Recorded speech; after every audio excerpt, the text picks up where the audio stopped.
LC oscillation.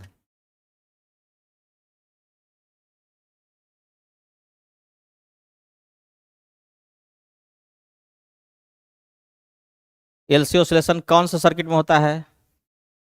LC circuit में होता है।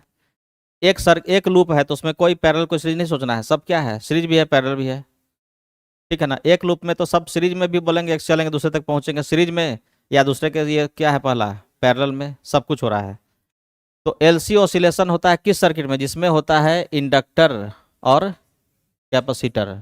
इंडक्टर कैपेसिटर सर्किट में होता है एलसी ऑसिलेशन। पहले तो सोचो, सर्किट में रेजिस्टेंस है?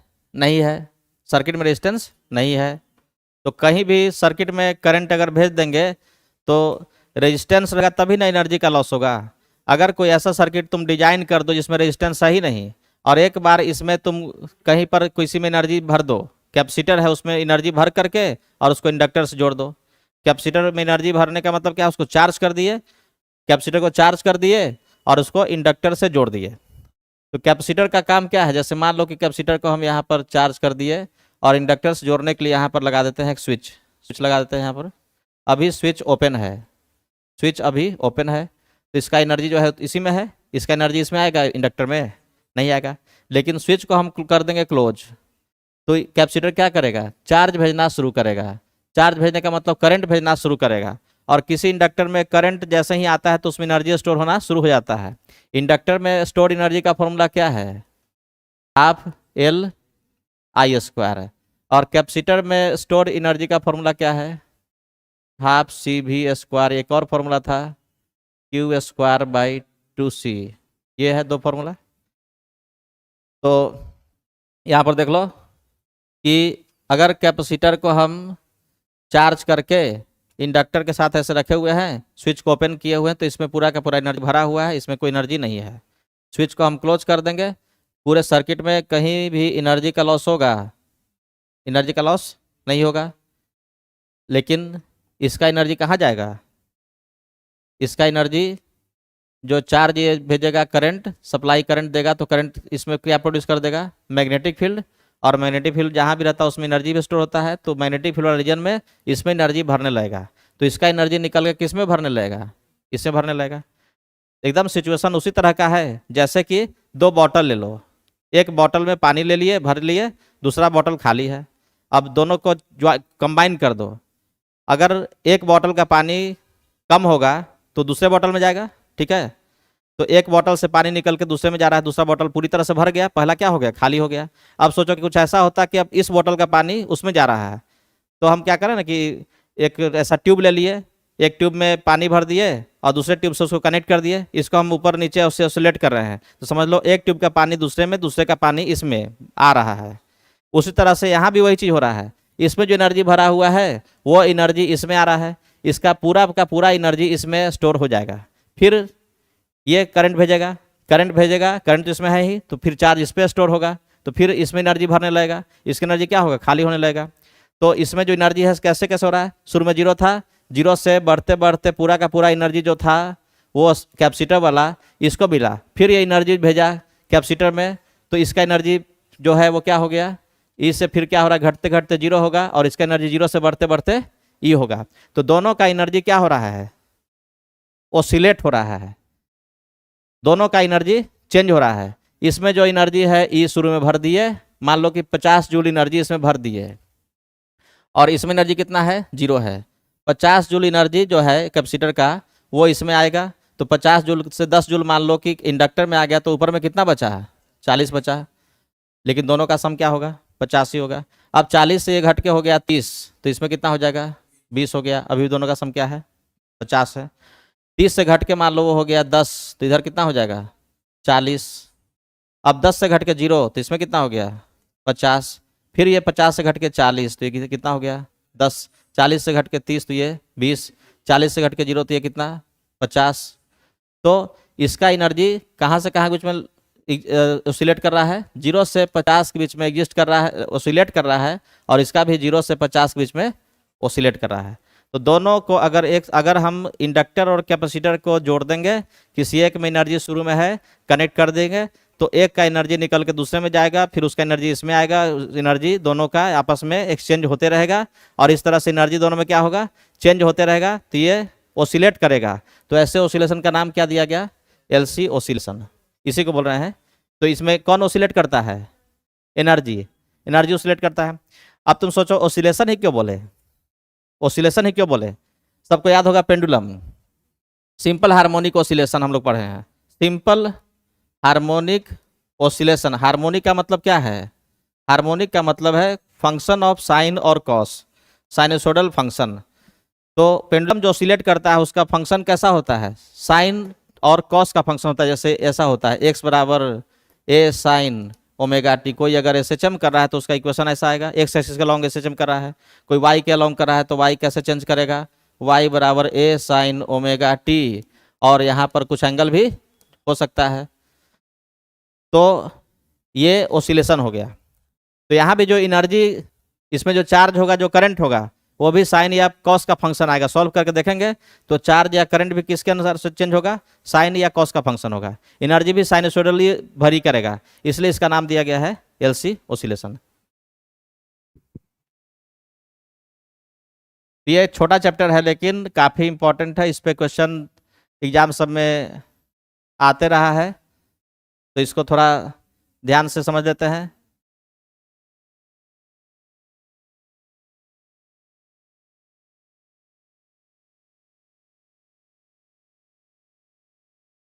बेसिक चीज तो जान गए। एलसी ओसिलेशन जो घटना है वो क्या है, जब इंडक्टर कैपेसिटर दोनों को में कुछ एनर्जी स्टोर करके दोनों को अगर आपस में कनेक्ट कर दिया जाए तो एक का एनर्जी दूसरे में, दूसरे का एनर्जी इसमें आते रहता है, और एक का एनर्जी पहले मैक्सिमम था वो जीरो हो जाएगा, मिनिमम हो जाएगा, दूसरे में जीरो से मैक्सिमम हो जाएगा, और इस तरह से एनर्जी जीरो से मैक्सिमम के बीच में ओसिलेट करता रहेगा। इस घटना का नाम क्या है, एलसी ओसिलेशन। अब देखते हैं कि एलसी ओसिलेशन में किसी टाइम पर चार्ज क्या होगा, करंट क्या होगा। तो एक पार्टिकुलर सिचुएशन को देखते हैं। जैसे मान लेते हैं कि किसी कैपेसिटर को पहले चार्ज कर दिया गया, किसी कैपेसिटर को पहले चार्ज कर दिया गया, इसमें चार्ज है इनिशियली क्यू नॉट, ये है क्यू नॉट चार्ज है। ये दिया गया पहले कि capacitor capacitor is charged, is charged, charge on the capacitor,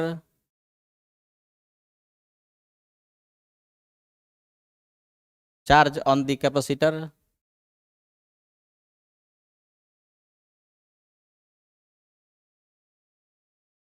was initially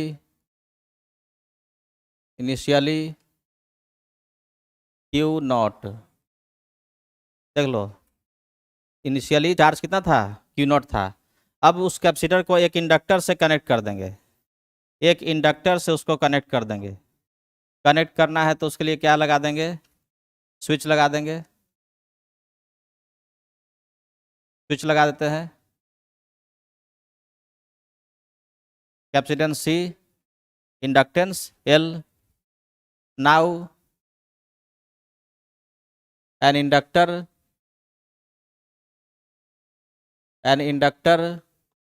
is connected to the capacitor,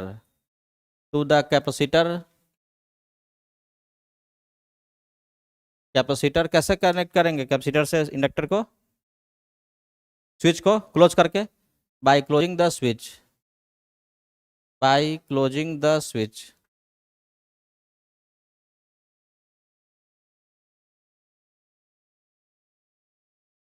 हो गया ना, इंडक्टर को कैपेसिटर से कनेक्ट कर दिए स्विच को क्लोज करके।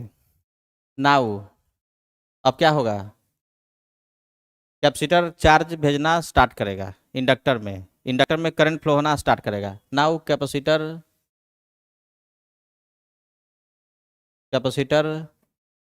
starts sending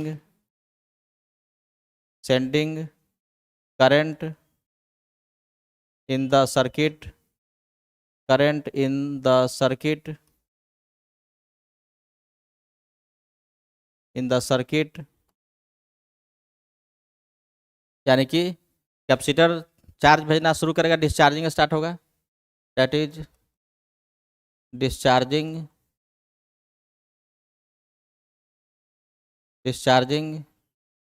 of capacitor, discharging of capacitor starts. Capacitor का डिस्चार्जिंग स्टार्ट होगा, कैपेसिटर चार्ज भेजना, करंट भेजना इंडक्टर में शुरू करेगा, सर्किट में करंट भेजना शुरू करेगा।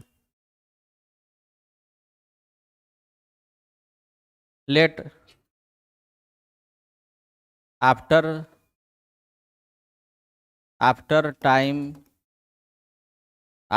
Time T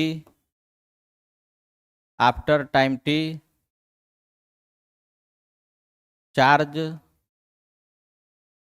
on the capacitor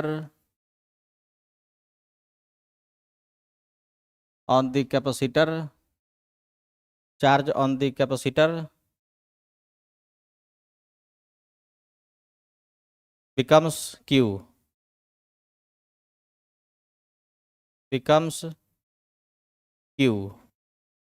तो टी टाइम पर चार्ज हो गया कैपेसिटर में Q और करंट कितना सर्किट में है I, charge becomes Q and current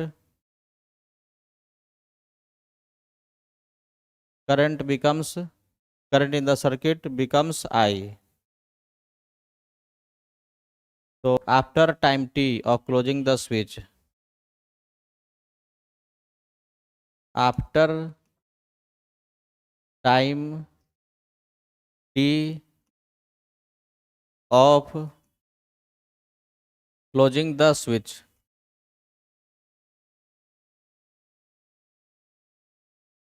after time T of closing the switch क्या हो गया सर्किट में कैपेसिटर में चार्ज और इंडक्टर में हो गया करंट।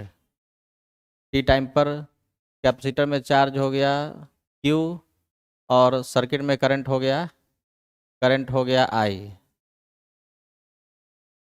ये टी टाइम पे शुरू में कितना चार्ज था, चार्ज Q0 था, तो चार्ज वो प्लस पॉजिटिव प्लेट क्या करेगा, पॉजिटिव प्लेट इसका चार्ज भेजेगा, तो चार्ज इसमें फ्लो करने लगेगा, तो करंट इस डायरेक्शन में फ्लो करेगा, तो इसका चार्ज यहाँ फ्लो करेगा, सर्किट में करंट फ्लो करने लगेगा, तो टी टाइम पर ऐसा सिचुएशन हो जाएगा। कैपेसिटेंस कितना है C है, इंडक्टेंस कितना है L है, दोनों में अभी कितना एनर्जी है, इस समय कितना एनर्जी दोनों में है, तो इसमें एनर्जी है Q²/2C, इसमें कितना है हाफ Li²। ये दोनों का सम किसके बराबर होगा, जो शुरू में इसमें स्टोर था, पहले इसी में एनर्जी था, तो Q0²/2C शुरू में एनर्जी था मान लो 50 जूल, अब दोनों में कुछ एनर्जी आ गया, दोनों का सम इनिशियल के बराबर हमेशा रहेगा, क्योंकि एनर्जी का लॉस कहीं भी नहीं हो रहा है। तो इस समझ में आ गया, कोई दिक्कत यहाँ तक नहीं। कैपेसिटर में शुरू में चार्ज है Q0, स्विच ओपन है, चार्ज इसमें स्टोर है, इंडक्टर में कोई करंट नहीं है, स्विच क्लोज करेंगे, कैपेसिटर चार्ज भेजना स्टार्ट करेगा, तो इसमें करंट भी फ्लो होना स्टार्ट हो जाएगा, और किसी टाइम पे चार्ज घट के कितना बचा Q बचा, और करंट किसी टाइम पर कितना है I है।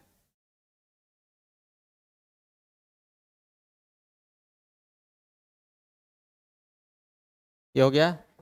इस समय इस पे चार्ज कितना है प्लस, इस पे चार्ज कितना है माइनस चार्ज है, और चार्ज इस समय कितना है Q, और करंट इसमें कितना है, करंट है इस डायरेक्शन में, क्योंकि पॉजिटिव प्लेट चार्ज ऐसे भेज रहा है, करंट कितना है I, इंडक्टेंस कितना है L, कैपेसिटेंस कितना है C। अब इस लूप में किरचॉफ्स वोल्टेज लॉ लिख के इक्वेशन लिखो, क्या आएगा, तो मान लो किसी एक पॉइंट से स्टार्ट के चलना है, यहाँ से स्टार्ट के चलना है, यहाँ से चलना शुरू किए करंट के डायरेक्शन में, तो क्या लिखेंगे L/dt, ऐसे चलेंगे तो L/dt, आगे बढ़ेंगे माइनस आया तो माइनस Q/C, उसी पॉइंट पर आ गया तो इक्वल्स टू 0, इक्वेशन लिख लो। यहाँ से स्टार्ट करेंगे तो यहाँ से इस पॉइंट से स्टार्ट किए, करंट के डायरेक्शन में जा रहे हैं, तो लिखेंगे L/dt, L/dt, कोई दिक्कत बोलो। यहाँ से चले, करंट इस डायरेक्शन में जा रहा है, करंट कितना है I, तो इस पॉइंट से बढ़े, पोटेंशियल ड्रॉप कितना मिला करंट के डायरेक्शन में प्लस L/dt, आगे बढ़ेंगे माइनस चार्ज पहले मिला तो लिखेंगे माइनस क्यू बाई सी, और यहाँ से भी इस एलिमेंट को छोड़ के आगे बढ़ेंगे, इनिशियल पॉइंट पे आ गए तो इक्वल्स टू क्या कर देंगे 0। ये हो गया इक्वेशन। क्या ये सॉल्व हो जाएगा? एक और चीज़ चाहिए, तो आई और क्यू में क्या रिलेशन है? आई बराबर क्या लिखेंगे? D Q by D t. I equals to d Q by D t. Sign सही है सब कुछ, प्लस की माइनस? माइनस, क्योंकि चार्ज इसमें क्या हो रहा है, डिक्रीज कर रहा है। चार्ज इसका इसमें आ रहा है तो डिक्रीजिंग है, तो यहाँ पर लिखा है कि minus D Q by D T. ये दो इक्वेशन हम लोग के पास है, किरचॉफ्स लॉ से ये इक्वेशन, और दूसरा इक्वेशन ये। माइनस साइन किसी को समझने में दिक्कत? जब भी चार्ज घटेगा, कैपेसिटर के प्लेट पे चार्ज डिक्रीज कर रहा है, चार्ज भेज रहा है, डिस्चार्जिंग है, तो आई बराबर minus D Q by D T. अगर चार्ज इसमें जमा होता तो आई बराबर plus D Q by D T. अब आई का वैल्यू ये है। अब देखो यहाँ D I by D T है, सॉल्व करने के लिए सोचना है, इसको क्यों निकालना है, तो आई बराबर इतना है, तो D I by D T यहाँ से क्या लिख सकते हैं? D I by D T, D I by D T बराबर minus D D T, D D T of क्या? आई का वैल्यू क्या है? Minus D Q by D T, minus D Q by D T, यानी minus बाहर निकाल लो, और D Q को कितना बार डिफ्रेंशिएट करेंगे? 2 बार, तो इसको लिखेंगे D square Q by D T square. ये हो गया, तो D I by D T बराबर minus D square Q by D T square. तो अब देखो, अब दूसरा इक्वेशन जो ये पहला इक्वेशन था ना, पहला इक्वेशन जो था उस इक्वेशन में पुट कर दो, सबको एक वेरिएबल में लाना है, एक वेरिएबल में। ये आई है क्यू है, तो सबको क्यू में ले आओ। क्यू में लाएंगे तो इक्वेशन कैसा बन जाएगा? तो देखो क्या था इक्वेशन, एल और D I by D T. D I by D T क्या है? Minus D square Q by D T square. ये हो गया ना, L D I by D T, और minus Q by C equals to 0। तो minus को भी दोनों तरफ हटा सकते हैं, ये इक्वेशन ऐसा बन गया, D square Q by D T square plus q by कितना, एल नीचे आ जाएगा, एल सी, और इक्वल्स टू क्या होगा 0। D square Q by D T square plus q by L C equals to 0।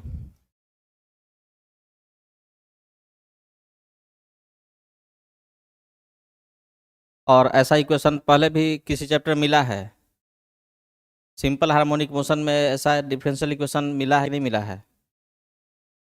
याद कराते हैं, याद आ जाएगा। सिंपल हार्मोनिक मोशन का इक्वेशन क्या होता है, कंडीशन क्या होता है कि कोई अगर सिंपल हार्मोनिक मोशन में है अलोंग एक्स एक्सिस, तो उसका एक्सेलरेशन का फॉर्मूला कैसा होता है? Some constant into minus x, यही ना होता है? याद है ना ये वाला? कोई पार्टिकल अगर एसएचएम करा है अलोंग एक्स एक्सिस, तो acceleration along x axis equals to omega square minus x. Acceleration एक बार, एक्स क्या है? एक्स है displacement, displacement from mean position. X को एक बार डिफ्रेंशिएट करें तो क्या बन जाएगा ये D x by D T. एक बार और ये D x by D T क्या हुआ? वेलोसिटी। वेलोसिटी को डिफ्रेंशिएट करेंगे तो ये क्या हो जाएगा? Acceleration. D square x by D T square क्या होता है? एक्सेलरेशन। एक्स अगर डिस्प्लेसमेंट है तो D x by D T velocity, और उसका फिर डिफ्रेंशिएशन एक्सेलरेशन। तो एक्सेलरेशन कैसे मिलता है? एक्स को कितना बार डिफ्रेंशिएट करके? 2 बार। तो एक्सेलरेशन को हम ऐसे लिख सकते थे, d square x by D T square equals to omega square minus x. इसको इस तरफ ला दो तो प्लस हो जाएगा ना, माइनस है तो इसको इस तरफ लाएंगे तो ये हो जाएगा plus omega square into x equals to 0। देखो कि इस इक्वेशन से मैच कर रहा है, वहाँ पर एक्स की जगह पर क्या आ गया है? क्यू आ गया है, तो एसएचएम का चीज़ ये आ गया। अब आगे देखते हैं कि एक्स का वैल्यू कैसा आता था। एक्स बराबर क्या आता था? ए साइन ओमेगा टी, ए कॉस ओमेगा टी, यही ना होता है।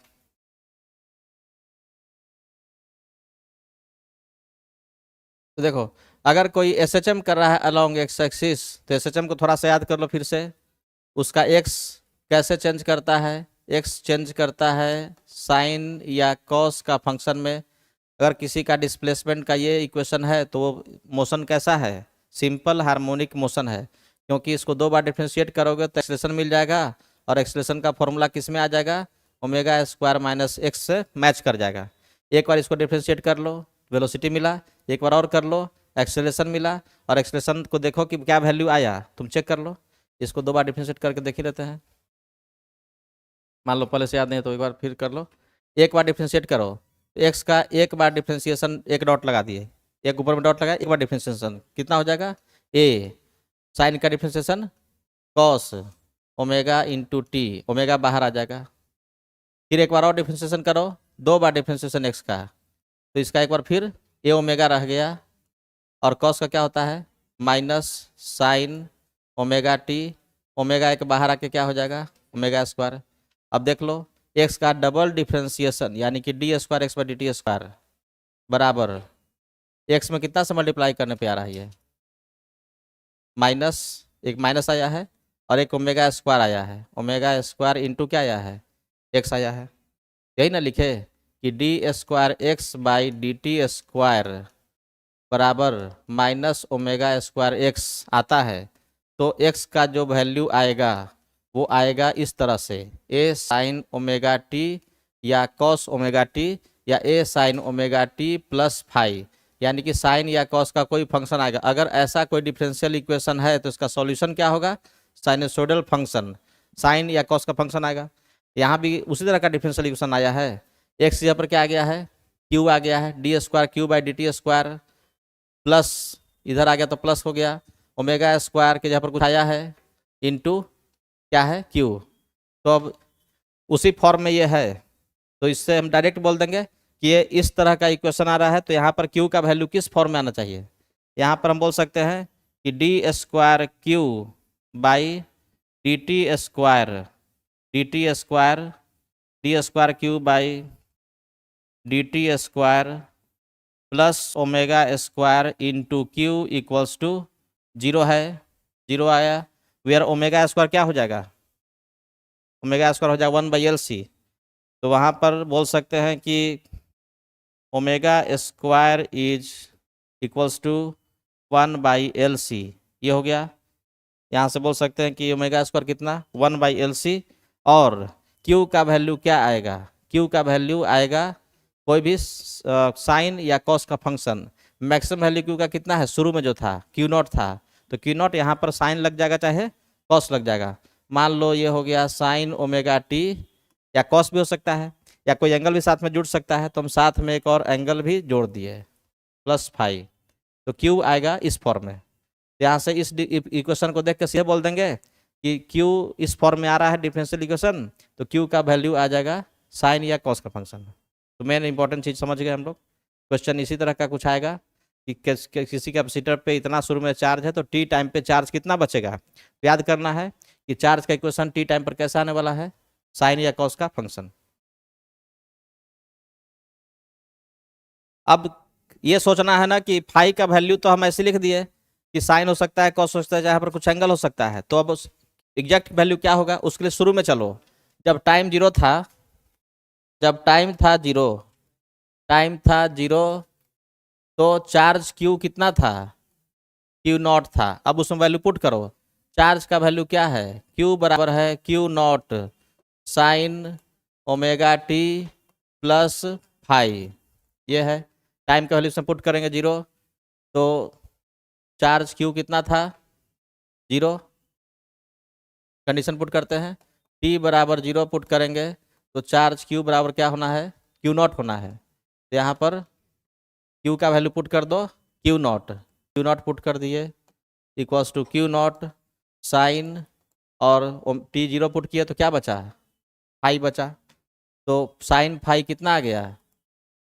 साइन फाई आ गया 1, तो फाई कितना आ गया? 90 डिग्री। तो हम लोग बता सकते हैं कि चार्ज का एग्जैक्ट इक्वेशन क्या होगा। तो बोल सकते हैं कि चार्ज क्यू आएगा इस फॉर्म में, चार्ज क्यू बराबर q nought sine omega T plus 90 degree.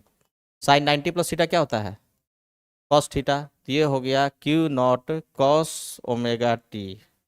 ये तो हम लोग शुरू में ही रख लेते वैल्यू, क्योंकि पता है कि टाइम जीरो है तो चार्ज उस समय मैक्सिमम है, तो हम लोग का फंक्शन कौन सा लेना चाहिए? कॉस का लेना चाहिए। कि टाइम जीरो करेंगे तो चार्ज मैक्सिमम हो जाएगा, तो कॉस का फंक्शन। अगर टाइम जीरो पर चार्ज जीरो होता तो साइन का फंक्शन। तो कैपेसिटर में चार्ज कैसे चेंज करेगा? किसी टाइम के अनुसार, इस फंक्शन के अनुसार चेंज करेगा। तो यहाँ से बोल सकते हैं कि टाइम टी पर charge on the capacitor Q कितना हो जाएगा? Q nought cos omega into T. अब टाइम का वैल्यू दिया रहेगा, उस टाइम पे कैपेसिटर में चार्ज बताओ क्या होगा, तो इस फॉर्मूला को यूज कर लेंगे। तो क्वेश्चन ऐसा हो सकता है कि अगर किसी कैपेसिटर को चार्ज कर दिए, कितना चार्ज शुरू में है? क्यू नॉट, उसको इंडक्टर से जोड़ दिए, तो आफ्टर टाइम टी चार्ज कितना हो जाए कैपेसिटर पे?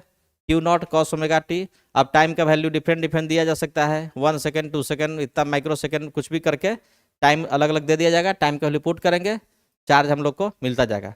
अब चार्ज मिल गया तो तुम उससे और क्या क्या निकाल सकते हो? चार्ज किसी कैपेसिटर का हमको पता है, तो उसमें स्टोर्ड एनर्जी निकाल सकते हैं कि शुरू में एनर्जी कितना था? स्टार्टिंग में इनिशियल एनर्जी स्टोर्ड था q nought square by 2c। अब एनर्जी कितना हो गया? Q square by 2c, where q का वैल्यू क्या पुट करेंगे? ये पुट करेंगे। तो अब हो गया क्यू नॉट स्क्वायर, क्यू का स्क्वायर कितना हो जाएगा? Q nought square cos square omega t by 2c। अब चार्ज पता है तो उससे हम लोग और क्या क्या बता सकते हैं? करंट बता सकते हैं। करंट निकालने का फॉर्मूला क्या था? Minus D Q by D T.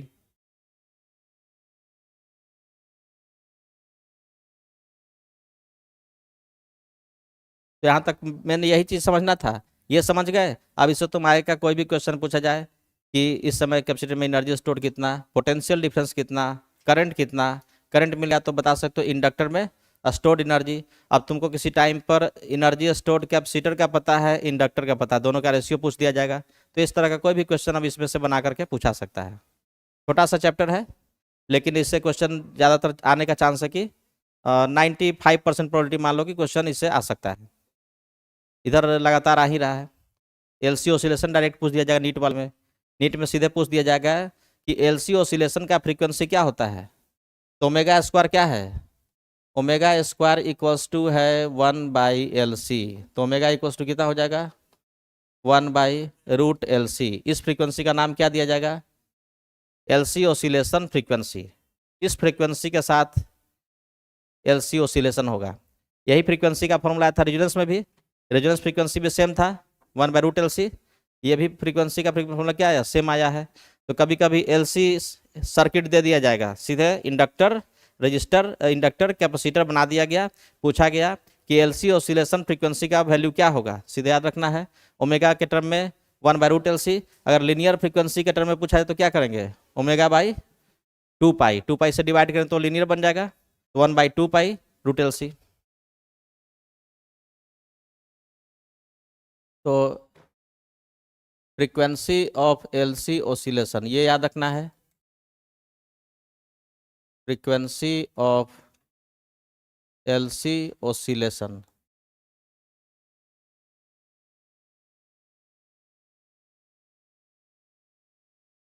Omega equals to 1/√LC और f equals to omega by 2 pi, यानी कि 1/2 पाई√LC। इसको बोलेंगे एलसी ऑसिलेशन फ्रीक्वेंसी। कैपेसिटर एक लिए थे, फिर से एक बार शॉर्टकट में सब बता देते हैं। कैपेसिटर लिए, उस पर चार्ज स्टोर करा दिए कितना? क्यू नॉट, और इसको इंडक्टर से कनेक्ट कर देना है, उसके लिए यहाँ पर लगा दिए स्विच लगा दिए। यह है स्विच क्लोज करने के पहले चार्ज कितना है? टाइम t बराबर 0 पे चार्ज कितना है? क्यू नॉट है, और इसमें करंट कितना है? 0 है। और आफ्टर टाइम t टाइम पर क्या हो जाएगा? इसमें चार्ज हो जाएगा Q, और इंडक्टर में करंट हो जाएगा I। अब यहाँ से हम लोग किरचॉफ्स लॉ अप्लाई करेंगे, तो इसमें चलेंगे तो क्या लिखेंगे? +L/dt - Q/C = 0। तो इक्वेशन लिखेंगे plus L D I by D T, current direction में जा रहा है तो plus L D I by D T, आगे बढ़ेंगे माइनस आया, minus Q by C equals to 0, और आई इक्वल्स टू क्या लिखेंगे minus D Q by D T, तो D I by D T यहाँ से क्या हो जाएगा minus D square Q by D T square, तो ये हो जाएगा एल, और D I by D t हो जाएगा minus D square Q by D T square minus Q by C equals to 0। तो यहाँ से डिफरेंशियल इक्वेशन क्या आ गया, डिफरेंशियल इक्वेशन आ गया d two q by d two q by D T square plus q by L C equals to 0। यहाँ से equation कैसा आ गया इस फॉर्म में D T Q by D T square plus omega square into Q बराबर 0। ये आ गया किसका कंडीशन, सिंपल हार्मोनिक मोशन। तो यहाँ से हम क्यू का वैल्यू बता सकते हैं कि कैसा फंक्शन आएगा, साइन का चाहे कॉस का, तो साइन या कॉस का कोई भी ले लो, मान लो हम मानते हैं साइन का, तो ऐसा होगा क्यू बराबर q nought sine omega T plus five, और बाकी इनिशियल कंडीशन क्या था, शुरू में चार्ज था मैक्सिमम, तो यहाँ साइन के पे क्या हो जाना चाहिए कॉस फाइव हो जाएगा 0। डायरेक्ट कर सकते थे कि साइन ओमेगा के यहाँ पर डायरेक्ट कर देते, कॉस करते कि शुरू में चार्ज सबसे अधिक है तो कॉस ओमेगा लेंगे, शुरू में चार्ज 0 होता तो साइन लेते, और बीच में कोई और वैल्यू हो तो फाइव भी लग जाएगा।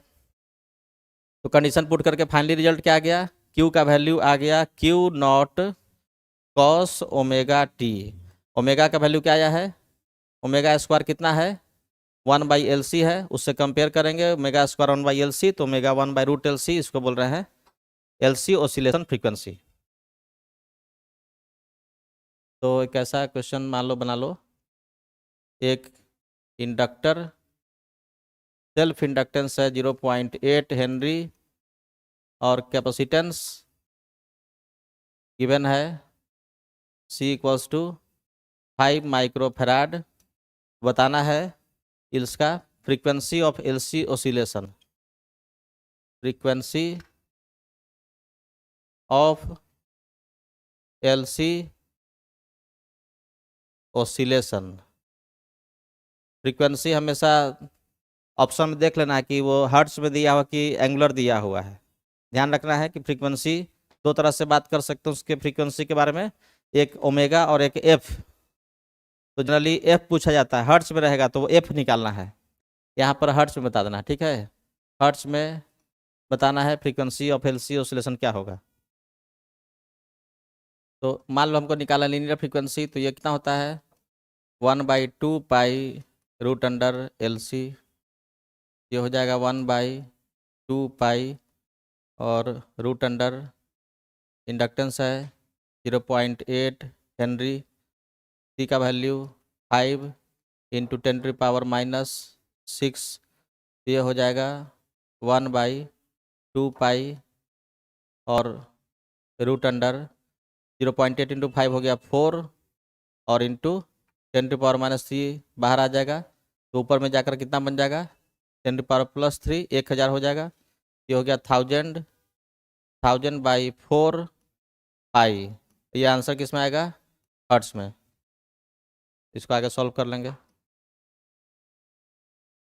अब LC ऑसिलेशन में रिजल्ट आ चुका है, उस रिजल्ट से आगे बढ़ते हैं। चार्ज इस पर कितना है Q नॉट, टाइम t बराबर 0 पे, आफ्टर टाइम t कैपेसिटर पे चार्ज कितना हो गया, चार्ज हो गया Q और इंडक्टर में करंट हो गया I, इंडक्टर में करंट हो गया I। अब किसी टाइम t पर ये है, ठीक है, after time t of closing the switch, t time पर ये सिचुएशन है, t equals to time t पर, और ये है t इक्वल्स टू 0 पर, और Q का इक्वेशन क्या आया था, Q बराबर आया था Q not cos omega into T.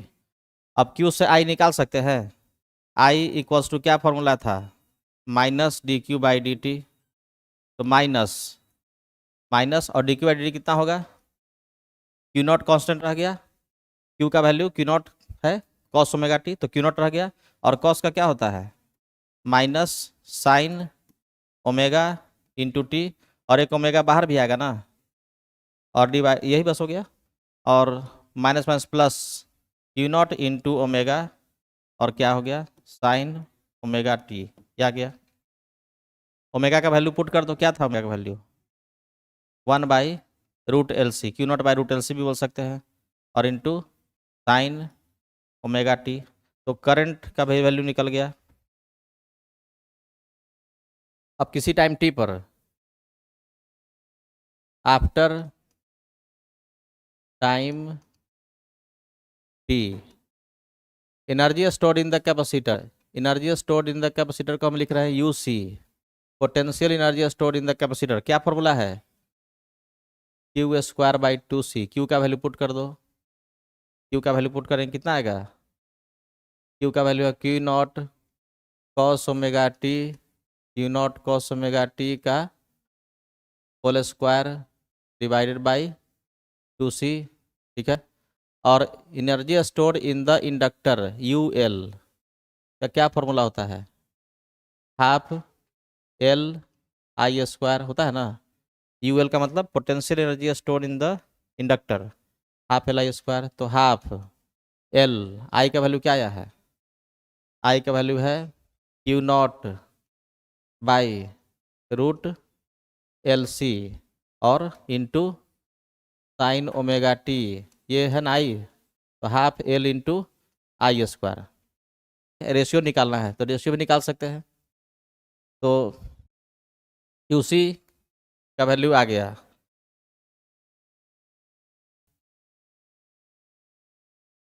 Total दोनों का एनर्जी स्टोर किसके बराबर आएगा,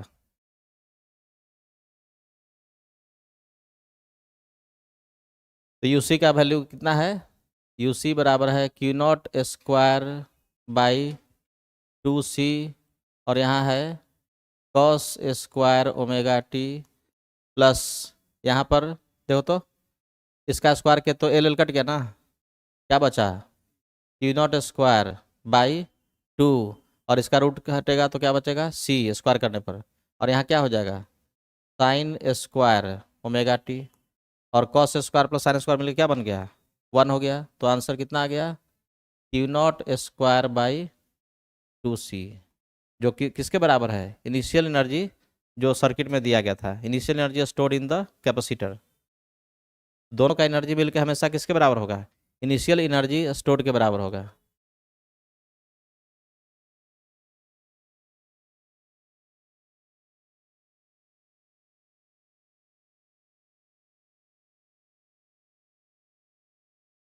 एक कॉस का फंक्शन है, दूसरा किसका फंक्शन है, साइन का फंक्शन है। यूसी का जो वैल्यू आया वो क्या आ गया Q0²/2C इंटू कॉस है, cos² ओमेगा टी, और energy stored in the inductor क्या आ गया है Q0²/2C, यही ना बचा है, देखो तो कट के यही ना बचा, Q0²/L कट गया 2C, Q0²/2C इंटू यहाँ पर आ गया साइन² ओमेगा टी। अब एक का वैल्यू जब 0 होगा तो उस समय ये क्या होगा मैक्सिमम, अब फिर ये जब 0 होगा तो ये क्या होगा मैक्सिमम। दोनों का सम हमेशा किसके बराबर रहेगा, कांस्टेंट रहेगा, इनिशियल के बराबर है। अब सबका ग्राफ अगर प्लॉट करें, ग्राफ से अगर इसको समझ ले, देख लो इसमें एनर्जी को प्लॉट कर रहे हैं किसका, यूसी का, यूसी का एनर्जी प्लॉट कर रहे हैं। तो शुरू में एनर्जी कैपेसिटर में सबसे अधिक है, तो कॉस का ग्राफ, कॉस का ग्राफ कैसा आएगा, cos² ग्राफ ऐसा आएगा, ये cos² ग्राफ है। और एक है sin² का, sin² ग्राफ कैसा आएगा, sin² का 0 से स्टार्ट होगा, 0 से स्टार्ट होगा, ठीक है ना। तो देख लो एक जिस समय एक मैक्सिमम है, दूसरा उस समय 0 है, एक जब 0 हो गया दूसरा उस समय क्या हो गया मैक्सिमम हो गया, और दोनों का सम अगर दोनों ग्राफ को कर दें तो क्या हो जाएगा कांस्टेंट हो जाएगा। दोनों का सम कर दें, दोनों ग्राफ को जोड़ दें तो ये क्या हो जाएगा कांस्टेंट हो जाएगा। तो ये वाला ग्राफ किसका है, ग्रीन ग्रीन वाला किसका है UL, और ये किसका है UC, दोनों ग्राफ हो गया। और ये किसका है UC प्लस UL का ग्राफ ऐसा आएगा।